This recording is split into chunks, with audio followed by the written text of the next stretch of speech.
चिंताएं छोड़ो। आज हम में से कितने लोग यहाँ चिंता लेकर आए हैं? यदि मैं आपसे पूछूं कि आप में से कौन कौन चिंता करते हैं, तो यकीनन आप में से अधिकांश का जवाब होगा हाँ, और बाकी अपनी चिंता को जाहिर नहीं करना चाहते। हम सभी चिंता करते हैं। अगर शहीद अफरीदी ने सेंचुरी बना ली तो हमें हार की चिंता हो जाती है। अगर हमारे मित्र या परिवारजनों का फोन नहीं लग रहा तो चिंता, अगर लग गया और उठाया नहीं तो चिंता। इतना ही नहीं, महीने की पहली तारीख तो तनख्वाह हाथ में आते ही चिंता हो जाती है कि पूरे महीने खर्च कैसे चलेगा। व्यापार में घाटे की चिंता, बीमारी की चिंता, रिश्तों के टूटने की चिंता, चिंता चिंता चिंता, छोटी छोटी चिंताएं और बड़ी बड़ी चिंताएं। हम तो मानो चिंताओं में जी रहे हैं। यही चिंताएं तनाव को उत्पन्न करती है, जो हमारे स्वास्थ्य के लिए हानिकारक है, और यही तनाव हिंसा को भी उत्पन्न करता है। आज हम हिंसात्मक समाज में जी रहे हैं। बहुत से लोग तो इन चिंताओं से मुक्ति पाने का हल भी ढूंढ लेते हैं।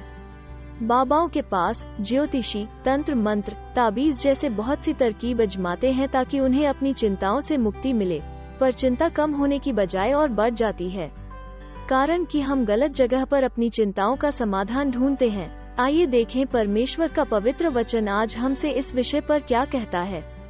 मत्ती 6:25 से 34। इस कारण मैं तुमसे कहता हूँ, मैं कौन? यीशु, तुमसे किससे? यहाँ यीशु अपने अनुयायियों को संबोधित कर रहे हैं जो परमेश्वर को अपना पिता मानते हैं।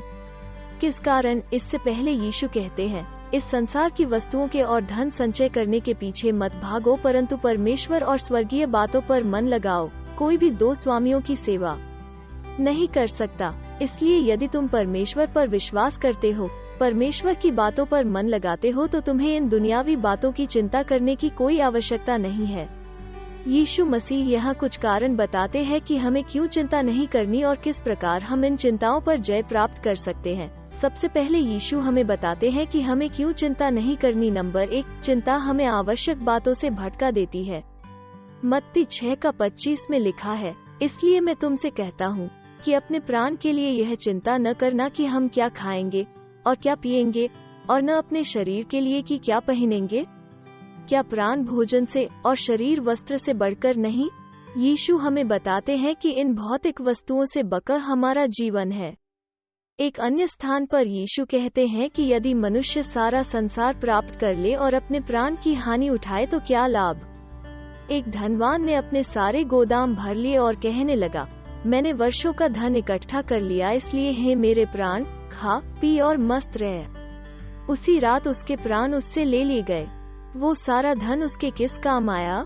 क्या यह उसे बचा पाया? लेकिन मानव स्वभाव देखिए, हम अक्सर ऐसी कम महत्वपूर्ण बातों की चिंता करते रहते हैं, जैसे भोजन, वस्त्र, गाड़ी, गहने।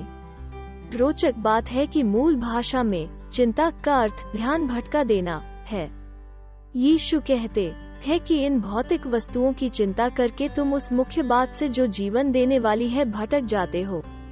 समाचार पत्रों को खोलकर देखें, आप जवान कैसे लगे, अपने होठों को सुंदर कैसे बनाएं, एक दिन में 4 इंच कैसे घटाएं, अपनी स्किन कैसे चमकाएं आदि आर्टिकल से भरे होंगे।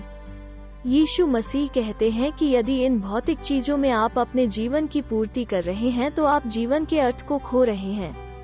हमारे जीवन का लक्ष्य परमेश्वर के साथ संबंध बनाना है, जो यीशु मसीह के द्वारा हमारे लिए संभव है। नंबर 2, चिंता निराधार है। मत्ती 6:26 में लिखा, आकाश के पक्षियों को देखो, वे न बोते हैं, न काटते हैं और न खत्तों में बटोरते हैं, तो भी तुम्हारा स्वर्गीय पिता उनको खिलाता है।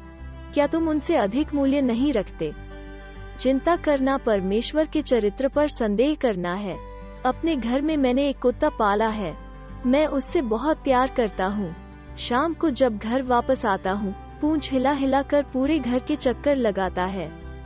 मैं उसका ध्यान रखता हूँ, पर वो मेरे बच्चों से बढ़कर नहीं। आकाश के पक्षी, मैदान के पशु उसके बच्चों से बढ़कर तो नहीं। यदि हम परमेश्वर को अपना पिता कहते हैं, यदि यीशु मसीह में हमारा परमेश्वर के साथ पिता पुत्र का संबंध है, तो यह चिंता करना निराधार है, बल्कि उसके पिता के प्रेम पर शक करना है। चिंताओं पर विजय प्राप्त कर सकते हैं। परमेश्वर चाहता है कि हम हर परिस्थिति में खिलखिलाते रहें, मैदान के फूलों की तरह। क्या आपने सूरजमुखी का फूल देखा है? उसके खिलने का राज, सूरज की ओर मुख, परमेश्वर की ओर देखें और खिले रहें। खिला हुआ फूल सुंदर लगता है और देखिए आपका खिला हुआ और मुस्कुराता चेहरा कितना अच्छा लगता है।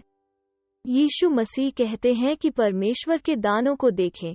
26 आकाश के पक्षियों को देखो। 28 जंगली सोसनों को देखो। 30 मैदान की घास को देखो। अपनी नजर उठाकर देखो, चारों ओर आपको परमेश्वर के दान नजर आएंगे। उसकी महिमा और तेज चारों ओर आप पाएंगे। ताजी हवा, उगता सूरज, बरसता पानी, फल फूल। इस सृष्टि की छोटी से छोटी बात से भी हम प्रोत्साहित होने चाहिए। अपने चारों ओर नजर घुमाओ और देखो आप अपने को परमेश्वर की जीवित गवाहियों से घिरा पाएंगे। वो कहता है, अपना सारा बोझ मुझ पर डाल दो, मुझे तुम्हारा ध्यान है। परमेश्वर हमसे प्रेम करता है, हमारा ध्यान करता है, तो फिर चिंता काहे की। फिर यीशु चिंताओं पर विजय पाने का एक रहस्य उजागर करते हैं। पहले परमेश्वर के राज्य की खोज करें। हमारी प्राथमिकता क्या है? यदि आप परमेश्वर के अलावा और किसी बात की पहले खोज करेंगे तो परिणाम चिंता होगा। यीशु के अनुसार चिंता करने का मुख्य कारण अल्प विश्वास है। चिंता और विश्वास आग और पानी के समान है, दोनों विरोधाभास हैं। हम परमेश्वर से प्रार्थना करते हैं तो विश्वास करते हैं कि हमने अपने जीवते परमेश्वर से प्रार्थना की, जो सुनता और उसका उत्तर भी देता है। फिर यदि हम उसी बात की चिंता करने लगे तो एक बहुत खूबसूरत पोस्ट मैंने देखा जिस पर लिखा था, यदि चिंता कर सकते हो तो प्रार्थना क्यों करना। हम इस विश्वास को कैसे बढ़ा सकते हैं? वचन में लिखा है, विश्वास परमेश्वर के वचनों को सुनने और परमेश्वर के बारे में जानने से आता है। बाइबल की बातें हमारे मन मस्तिष्क में बसने चाहिए और उसके परमेश्वर के साथ साथ चलने के व्यक्तिगत अनुभव हमारे हृदय में। और यदि ऐसा होगा तो यीशु मसीह का यह वायदा है, तो ये सब वस्तुएं तुम्हें मिल जाएंगी। कब? जब आप पहले परमेश्वर के राज्य की खोज करेंगे, तब ये सब वस्तुएं जिनकी तुम चिंता करते हो तुम्हें मिल जाएंगी।